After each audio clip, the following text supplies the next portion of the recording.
କିନ୍ତୁ ଆସନ୍ତା ଫେବୃଆରୀ 14, 15, 16 जो बरमुंडा पड़िया ठारे मत्स्य प्राणी संपद समावेश होगा जाऊँगी एथिरे राज्यर विभिन्न जो माने सफल चाषी रही एवं राज्य बाहर मध्य विभिन्न जो माने वैज्ञानिक अच्छा जो माने अभिज्ञ संपन्न व्यक्ति अच्छा एथिरे जोगदेवे आम प्रिय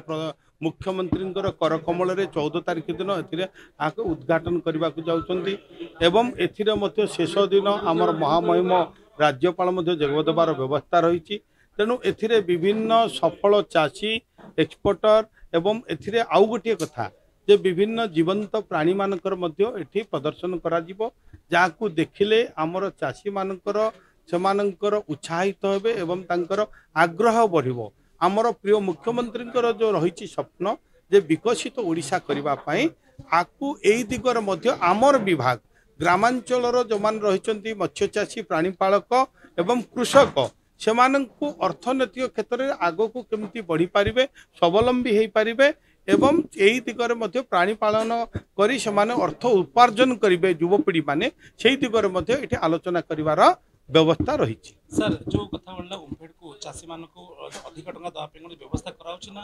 एमती प्राइवेट ऑर्गेनाइजेशन मान को से माने क्षीर दे देबे अधिक मूल्य पाया लोग नहीं देखो प्राइवेट किए नौची न नौची जाने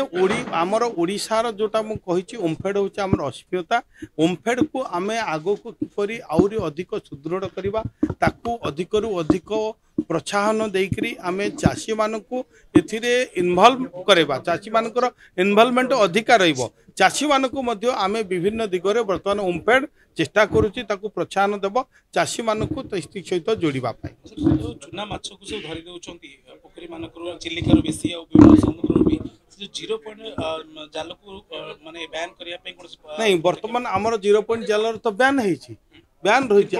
आमर देखंतु जदि जेतोला आमर विभाग रे जोता अनियमित कथा आम नजर को आसुची सरकार तुरंत तांको विरुद्ध रे दृढ़ पदक्षेप दृढ़ कार्यानुष्ठान ग्रहण करछंती एबे मत्स्य उत्पादन क्षेत्र में यदि देखिबा ओडिशा सारा भारत में बर्तमान 4 नंबर रही आमर पाखापाखि जो वार्षिक रही 11 लाख 11.23 लक्ष मैट्रिक टन ताकू आमे 25 लाख 5 वर्ष रे 25 लाख मैट्रिक टन रे आमे वृद्धि करबा पई सरकार समस्त प्रकार योजना प्रस्तुत करछन।